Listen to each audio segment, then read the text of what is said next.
दीपावली से पहले उत्तर प्रदेश में स्वदेशी उत्पादों और आत्मनिर्भरता की चमक बिखर गई है। मुख्यमंत्री योगी आदित्यनाथ ने गोरखपुर के चंपा देवी पार्क में भव्य स्वदेशी मेले का उद्घाटन किया, जहां प्रदेश के लोगों को विदेशी सामान छोड़कर स्वदेशी अपनाने और वोकल फॉर लोकल को मजबूती देने का संदेश दिया है। ये रिपोर्ट देखिए। उसका एक माध्यम बन रहा है।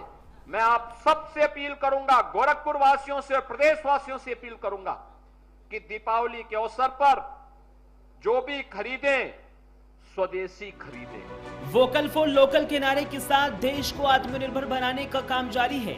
इसी मुहिम के तहत यूपी के मुखिया योगी आदित्यनाथ ने शुक्रवार को अपनी कर्मभूमि गोरखपुर से स्वदेशी मेले का उद्घाटन किया। ये स्वदेशी मेला आत्मनिर्भर भारत की थीम को बढ़ावा देने का काम करेगा। दिवाली से पहले गोरखपुर के चंपा देवी पार्क में लगे स्वदेशी मेले का भव्य शुभारंभ पर सीएम योगी ने प्रदेश की जनता से दिवाली पर मेले में सामान खरीदने की अपील की है। जीएसटी रिफॉर्म के बाद मार्केट में जो चहल पहल है, इस चहल पहल के माध्यम से हमें उत्तर प्रदेश के उत्पाद की ब्रांडिंग करनी चाहिए। उसको आगे बढ़ाने के लिए एक नया प्लेटफॉर्म उपलब्ध करवाना चाहिए और ये स्वदेशी मेला उसका एक माध्यम बन रहा है।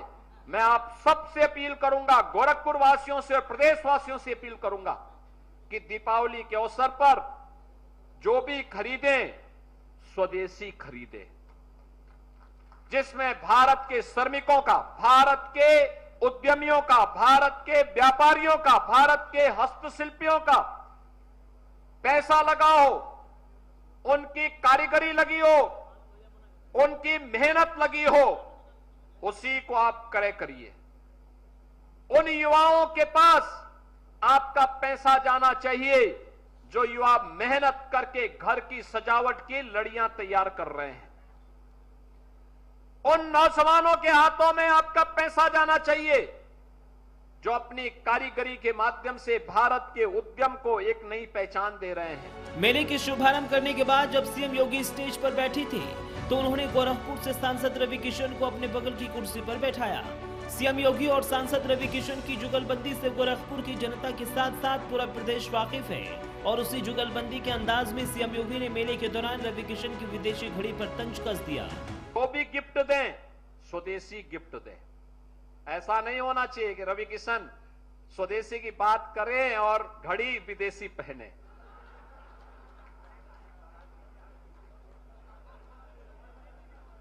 लेकिन ये चीजें मैंने उनको कहा है कि भाई देखो, जो बोलना है वही करो और जितना करना है उतना ही बोलो। तो ये सारी चीजें आज मैं आप सबसे कहूंगा कि हम जो भी गिफ्ट दें वह स्वदेशी दे। ग्रेटर नोएडा में यूपी इंटरनेशनल ट्रेड शो की तीसरे संस्करण का सफल आयोजन किया गया था, जिसके अंतर्गत सीएम योगी ने सभी जिलों में त्योहारों से पहले स्वदेशी मेला आयोजित करने के निर्देश दिए थे, जिसके तहत गोरखपुर में स्वदेशी मेले की शुरुआत की गई है।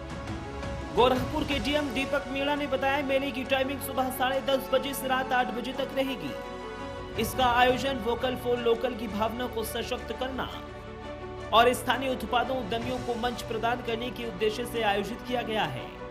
मेले में करीब 125 स्टॉल लगाए गए हैं। शुक्रवार को गोरखपुर में भव्य शुभारंभ के साथ ही सीएम योगी ने भी स्वदेशी मेले का निरीक्षण किया।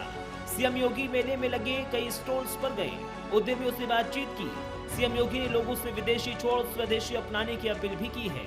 लक्ष्मी जी की और गणपति की मूर्ति हमारी आस्था है। हम तो अपनी आस्था के अनुरूप मूर्ति खरीदते हैं, लेकिन मूर्ति 2017 के पहले कौन बनाता था? वह चीन बनाता था, जो देवी देवताओं पर विश्वास नहीं करता। आप सोचो, जब उसका विश्वास ही नहीं, उसके लिए तो एक खिलौना है, लेकिन वह आपके मार्केट को भुना करके और उस पैसे को फिर भारत के खिलाफ इस्तेमाल करता था। हमने वन डिस्ट्रिक्ट वन प्रोडक्ट के माध्यम से गोरखपुर के टेराकोटा के कार्य को बढ़ावा दिया। दिवाली से पहले सीएम योगी ने गरीबों को आवास का उपहार दिया। स्वदेशी मेले के बाद पॉम पैराडाइज के ईडब्ल्यूएस और एलआईजी फ्लैटों के 120 परिवारों को चाबी सौंपी। साथ ही गोरखपुर विकास प्राधिकरण की 118 करोड़ रुपए की विकास परियोजनाओं का लोकार्पण और शिलान्यास भी किया। सीएम योगी ने अपने बेबाक अंदाज में साफ कह दिया कि माफिया का कब्जा हटेगा, गरीब को आवास मिलेगा। सरकार का जो अभियान है, हर परिवार को, हर जरूरतमंद को उसके अनुरूप आवास की सुविधा उपलब्ध हो। और विकास प्राधिकरणों से भी मैं प्रदेश भर में कहूंगा, अभी हम लोग लखनऊ में एक आवासीय सुविधा देने जा रहे हैं।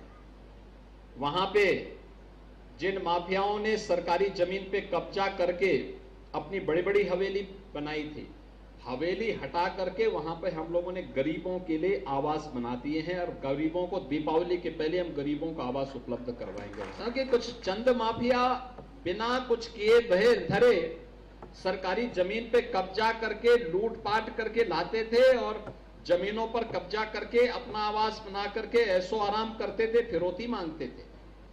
हमने कहा अब ये नहीं चलेगा, ये अब नए उत्तर प्रदेश में नहीं चलेगा। जितना कमाया है उसकी भरपाई करनी पड़ेगी। प्रयागराज में किया था, प्रयागराज में एक माफिया ने सरकारी भूमि पर कब्जा करके अपना एक बात आलीशान बंगला बना दिया था। हम लोगों ने उस बंगले को हटाया और गरीबों के लिए आवास बनाए। 76 आवास वहां पर गरीबों को उपलब्ध करके, फ्लैट बना करके उपलब्ध कराए हाई राइज बिल्डिंग में, और गरीब आराम से रह रहा है। विकास की राह में हर व्यक्ति के लिए आवास की सुविधा भी जरूरी है, जिसके लिए केंद्र सरकार कई योजनाएं चला रही है, जिन योजनाओं की मदद से करोड़ों लोगों को अपने घर में रहने का सपना साकार हो सका है। देश के अंदर पिछले 11 वर्ष में 4 करोड़ गरीबों को प्रधानमंत्री मोदी जी ने एक एक आवास उपलब्ध करवाया। आप अनुमान करिए 4 करोड़ लोगों को ये फ्री में आवास उपलब्ध करवाए गए। उत्तर प्रदेश में हम लोग अब तक 60 लाख गरीबों को एक एक आवास फ्री में उपलब्ध करवा चुके हैं। 60 लाख से अधिक गरीबों को। दिवाली के त्योहार से पहले सीएम योगी ने प्रदेश की जनता को कई उपहारों की सौगात दी। जहां एक तरफ लोगों को घर की सौगात मिली, तो दूसरी तरफ प्रदेश में स्वदेशी मेले के शुभारंभ के साथ ही आत्मनिर्भरता की तरफ ऐतिहासिक कदम लिया जा रहा है, जो देश की अर्थव्यवस्था को मजबूती देने का काम करेगा। Bureau report, prime news. Delhi में प्रधानमंत्री नरेंद्र मोदी ने